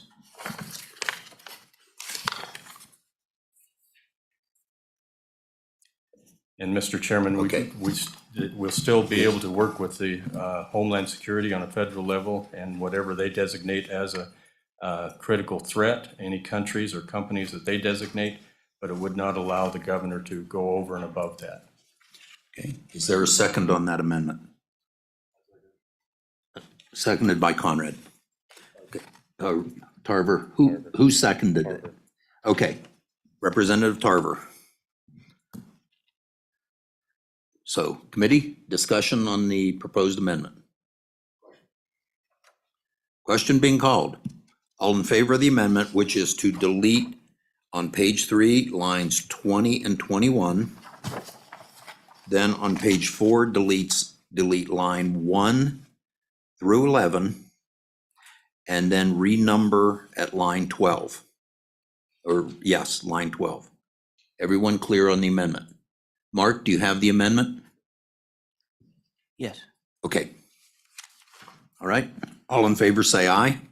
Aye. All opposed, no? No. Okay, show of hands. All in favor? 1, 2, 3, 4, 5. That carries. Amendment is adopted. And I'll work with Mark to make sure we get that. Okay, and Mark, Representative Heiner will work with you on that to make sure you have it Yep, thank you. exactly what you need. Okay, so, and I didn't call for the no's. I mean, 5 obviously carries. Okay, page 5. Mr. Chairman, sorry. Representative Conrad. Yeah, on page 3, I'd like to propose an amendment as well. On page 3, Yes. okay, Page 3, line 6, after country, comma, companies. Line 9, hold on a minute. okay, Okay, so any country, comma, companies. Do you need more wording there? I don't believe so. Oh, suggestions, Country and companies, maybe? sure. Okay, was that, okay, go ahead. Line 9, Okay, after country, same verbiage. Excuse me. Mark, go ahead. Originally, we put comma companies. Are we doing and now or? I think we changed those to and, And. or in country, yes. Okay, is that a friendly amendment? Yes, sir, thank you. Although your Representative Larson. amendment isn't done yet. Correct. Okay. That's why we have pencils with erasers on them. You're gonna need to do something for 4 also. On 4. And now we know who will be our grammar expert. Friendly amendment. Okay, Again, Represent, I'm gonna offer a friendly amendment. or well, suggestion. hold on. Okay. He gets his amendment first, then it has to be seconded. Okay, continue, Representative Conrad, or are you done? No, Mr. Chairman, I'd like to propose as well on page 3, line 4. Should we insert designated country or companies to be consistent throughout page 3? Okay. Anything else? Nothing on page, that's all with page 3, Okay. Mr. Chairman. Is there a second? Seconded by Larson. Okay, committee? Discussion? Okay, and I'll be clear and I'll repeat this. So line 4, after the word country, insert or companies. Line 6, after the word country, insert or companies. And line 9, after country, insert or companies. Mark, do you have that? Okay, everyone understand? Okay, all in favor, say aye. Aye. Opposed, no. Okay, that is adopted. Okay, that's line 3. I think we took care of 4. Representative Heiner. Mr. Chairman, I apologize profusely, but I failed to capture on page 3, lines 9 and 10. That is part of what we were intending to delete with my amendment. Okay, so go ahead, propose the amendment, Representative. So I propose an amendment to delete on page 3, lines 9 and 10, which references section that we just deleted about giving the governor authority to designate countries and companies as terrorists. Okay, Representative, that would be considered a conforming amendment? Yes, sir. Okay, but I will ask for a second. Seconded by Larson. Any discussion? All in favor, say aye. Aye. All opposed, no. That amendment is adopted. Mark, do you have that one? To delete lines 9 and 10 on page 3. Done.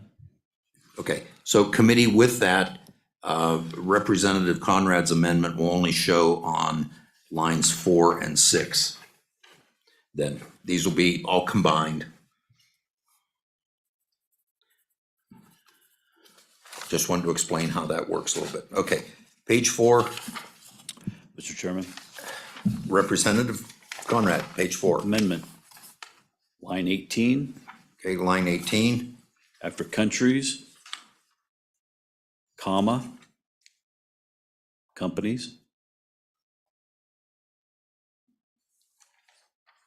as well as line 19, after countries, comma, companies.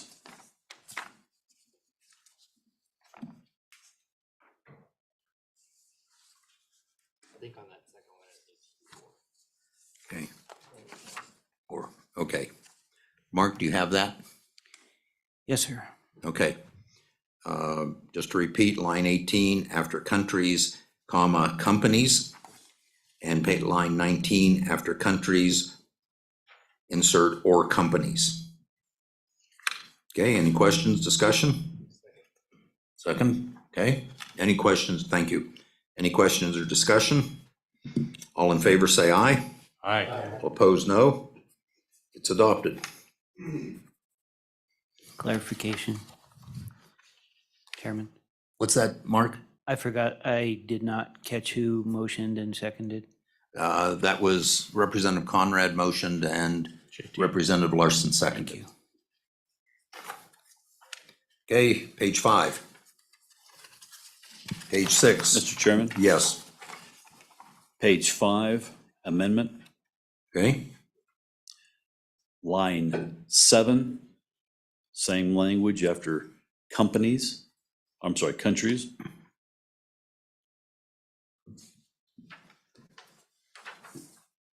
okay, Also continuing that same verbiage through 9.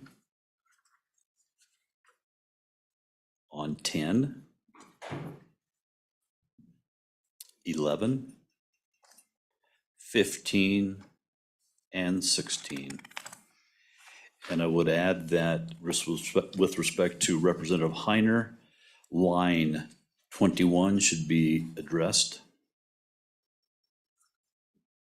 Does that fulfill the earlier amendment?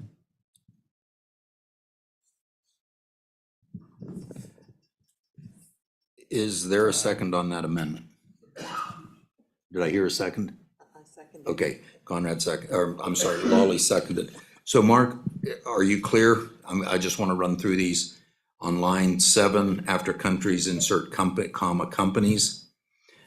Line 9, after country, insert or companies. Line 11, after country, comma, companies. Line 15, after country, comma, companies. Line 16, after country or companies. And Representative, let's hold your comments on line 21 for a minute. Let's make that if we could, the amendment at this time. Thank you, Mr. Chairman. Okay. Mark, do you have that? Representative Conrad will get with you after this. I believe I do, Make sure yes. you have it. Thank you. Okay. Chairman, I think that there's a grammatical issue with, there's some places companies is appropriate and others where the companies and others company. So just. Okay. We will let LSO take care of the grammar on that, please, and the tense and everything else. Okay. So all in favor of that amendment, say aye. Aye. Opposed, no. Amendment is adopted. Okay.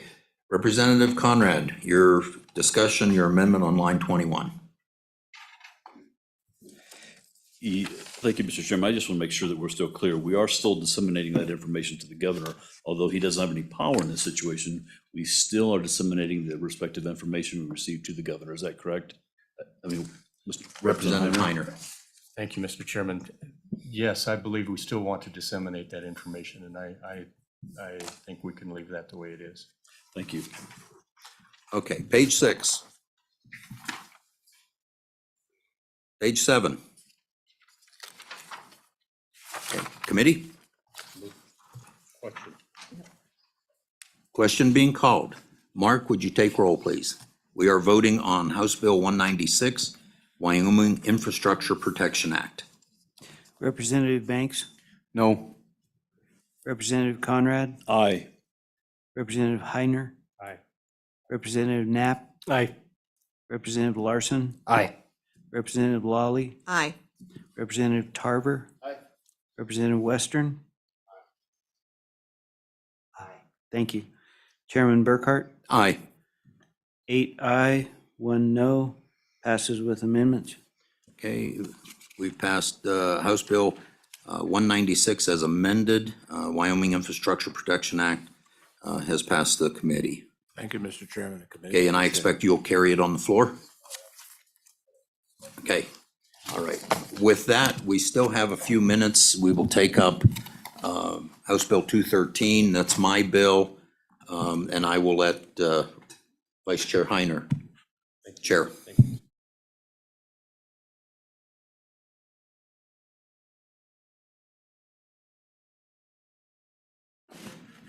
Committee, we will hear House Bill 213, Energy Production Inventory Exemption. We have the good chairman to present this bill.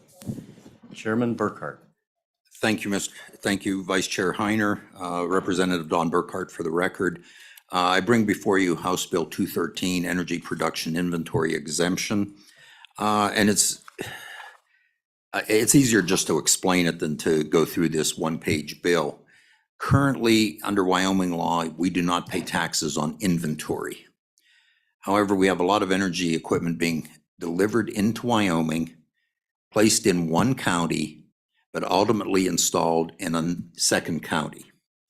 What this bill says is that for that property that is brought in on which sales and use tax is paid, and it's set in one county, excuse me, that there is no tax on the inventory. They can't charge property tax or ad valorem tax until it is placed into production where it ultimately goes. That's the gist of the bill. If you look at the number on this paragraph, it is 43. That's how many exemptions there are in the property tax section. There's a hint for the new people who want to look at removing some exemptions someday. But it is an exemption. One thing different with this, it spells out what energy production equipment is to make sure it's that new equipment. It's not building materials. It's not construction equipment. It would be a separator in the oil field, a nacelle for a wind turbine. Actually, I guess you could say it could be a nuclear reactor also if it was placed somewhere prior to being installed. And it's just to make it clear that that property, as it sits on the ground, and this has generally been applied to wind turbines, that it is not subject to a property tax until it's installed for final use. And that's the bill. I'd be glad to answer questions. Thank you, Chairman Burkhart. Committee, any questions? Yes. Representative Mr. Vice Chair Heiner, Conrad. Thank you very much. Chairman Burkhart, just a quick question, just for clarification purposes, on page 2, just for clarity, energy production equipment, could that be a private entity that produces its own power for its own use and is not for sale, respectively, to Wyoming consumers? Chairman Burkhart. Thank you, Mr. Vice Chair. Yes, it could. It's for any energy production equipment that is stored on which sales and use tax is previously paid. They own it, but it hasn't been installed yet.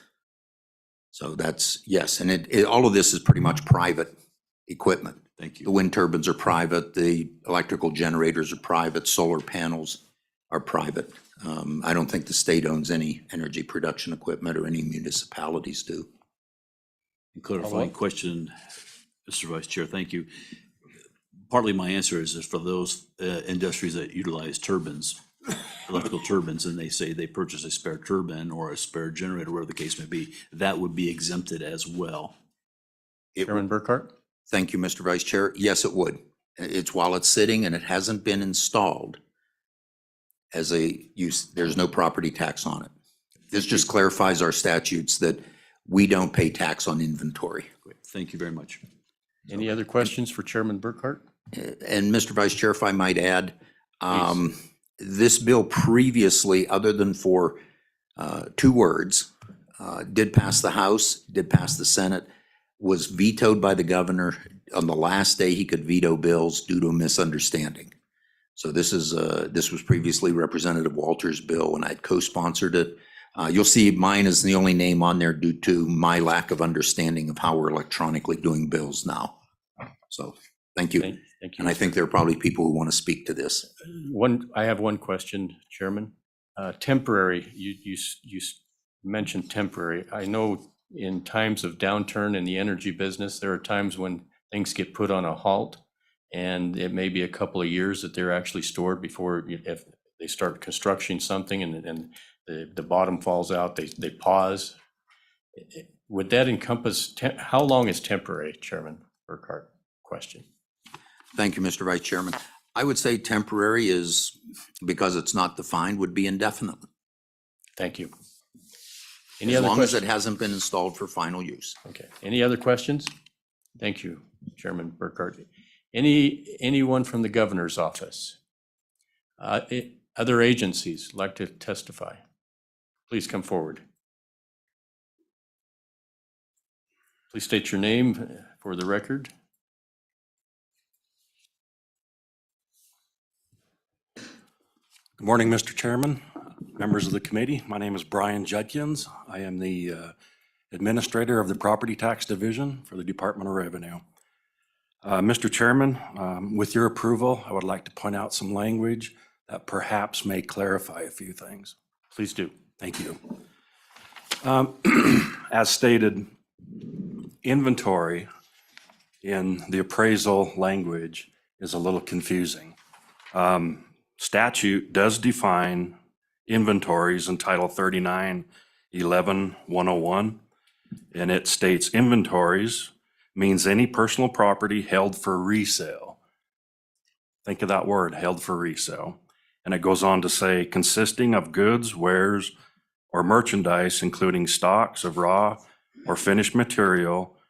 And pertaining to this bill, think of the unassembled parts or work in progress or finished products, etc.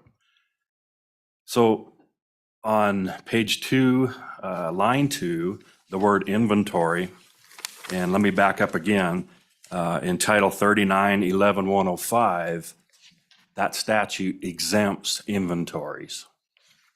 It already exempts inventories. But in the appraisal world, we look at inventories that are held for resale. So think of a store or a retail that has their goods on shelf as inventories. Those are held for retail, which we exempt from taxation. Now, when we look at a company that brings in goods or materials or equipment, that equipment is not held for resale. We tax that. So my suggestion is maybe changing that word of inventory to perhaps maybe say, as it opens up in the bill, any energy production equipment.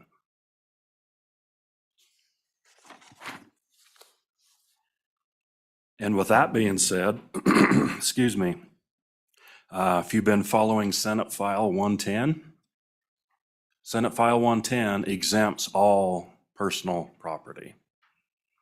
So if that bill goes through, perhaps this bill may be irrelevant. So with that being said, I will stand for any questions. Thank you, Mr. Junkins. Any questions from the committee? Any questions? Thank you, Mr. Junkins, for being here and for your suggestions. Thank you. Any other agencies that would like to testify?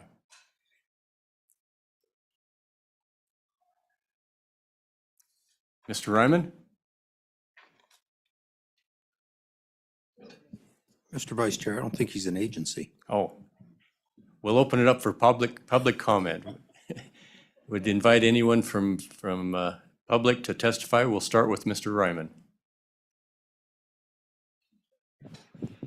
Mr. Chairman, members of the committee, I'm Jeremiah Riemann here on behalf of the Wyoming County Commissioners Association. Apologize for jumping the gun there. Wasn't trying to take a new position. Mr. Chairman, this bill has a little bit of a storied history with our association. We've had concerns with it in the past. Part of that concern is the unknown fiscal impact of this approach. That said, my members have really appreciated the idea that it is an economic development tool in some ways, because you are allowing for us to build storage yards here in the state of Wyoming and have those companies benefit from the same treatment that they would see in other jurisdictions. Kansas, Colorado are a couple of those examples. With that being said, and we're going to take this up today as a group to determine our final position. There's one piece of this that, if changed, I think could really help the trajectory for our membership. Under this bill, the county that would have a storage facility, so let's just use Natrona County. It's the easiest one for me to use because there's end of rail line there, and it's a place where a lot of energy production equipment is dropped off. So let's take that. So Natrona County is going to see the benefits of the development. They're going to see the benefits of the jobs that are going to be there, and the property taxes of having the company, not for the equipment, but for the property that they have. So they're going to get all those benefits. The way that this is crafted right now, they're also going to get the benefit of the sales and use tax that would be paid here, because that's the trade-off. You're going to get an exemption on property tax if you can demonstrate that you paid the sales tax.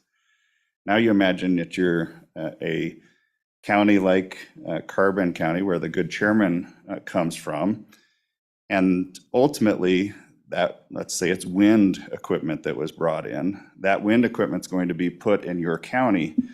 You didn't get any of that sales and use tax benefit from it, but you're going to have the development and the impacts of that development.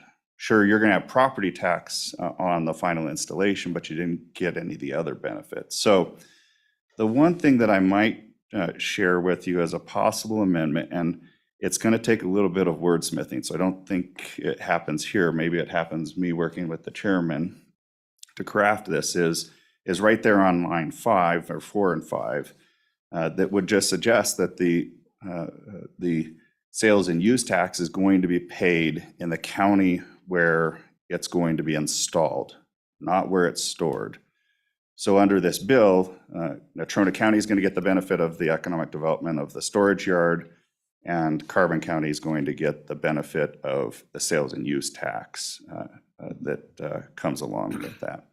I hope that makes sense. That's the one thing that I've identified here. Otherwise, I think that the bill is a good one, and not one that we would look to oppose through this process, and hopefully could even support. And I'd be happy to stand for any questions. Any questions for Mr. Raymond?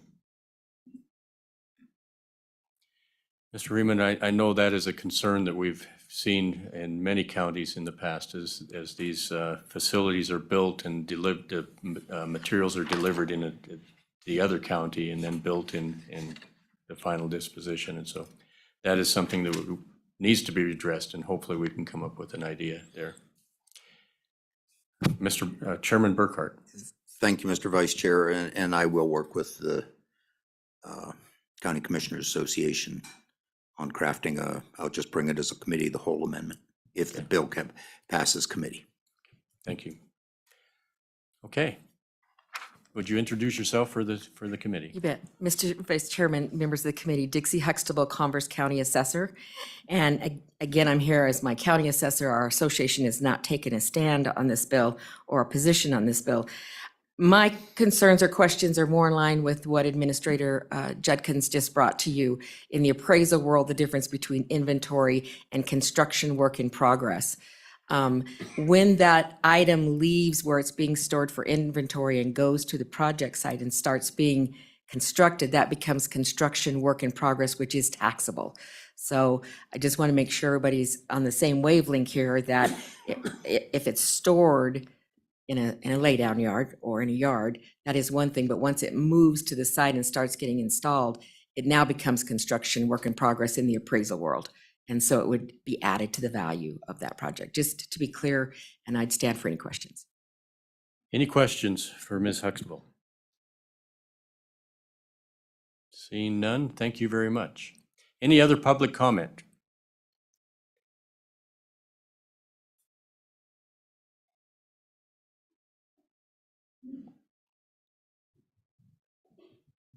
Please state your name for the record. Would you, the mic? Oh, I'm sorry, it's on? I'm just not talking. Pull it a little bit closer. Sorry about that. Mr. Chairman, members of the committee, my name is Penny Vance. I work for and speak for the members of the Powder River Basin Resource Council. Our main concern about this bill is just the unknown fiscal impact. That's the biggie that we feel should in some way be reflected so that we know what the cost will be to our schools and our communities. It seems to be a lot of unknowns in it, and particularly if it was just a few pieces of equipment for a limited amount of time, you know, the impact may not be so much that we should worry about it, but we're talking about massive equipment that can easily fill a city block. And the fact that it's indeterminate, you know, as to how long it could be sitting there, it might amount to a really substantial amount of tax revenue. And at a time when our schools are kind of struggling to, you know, to be able to meet the economic demands, we think this is just, it needs a lot more clarity before we feel it could be supported. Thank you, and if you have questions, I'd be glad to answer. Thank you, Ms. Vance, for being here and for your comments. Any questions for Ms. Vance? I might remind the committee that we have short time and we got chastised yesterday for not being up to the chamber in time. So one more public comment and just state your name and. Thank you, Mr. Chairman. Again, Sean Taylor on behalf of the Rural Electric Co-ops. And I apologize to the chairman for not asking this question earlier. And I think I may know the answer, but I'd like to bring it to everyone's attention. On line 13, it says this exemption would not apply to any equipment that's used to store or transport energy. All the utilities have large yards that we have poles, wires, transformers, pads. Is that all exempt, or that doesn't fall under this bill? And the reason I asked that, and I was talking to my fellow utility folks, transformers right now, we're about 1.5 years out to try and get a transformer. If we could get as many as we could and store them in our yard, those are technically used for transport, but we'd maybe like to see that included under the exemption. Thank you, Mr. Chairman. Thank you, Mr. Taylor. Any questions? Any questions for Mr. Taylor? Thank you. Thanks. Any other public comment? With that, we'll close public comment, and due to time, we're going to have to resume this bill next time we meet. So with that, we'll take care of this on Monday as a committee. And with that, Mr. Chairman, we'll close our meeting.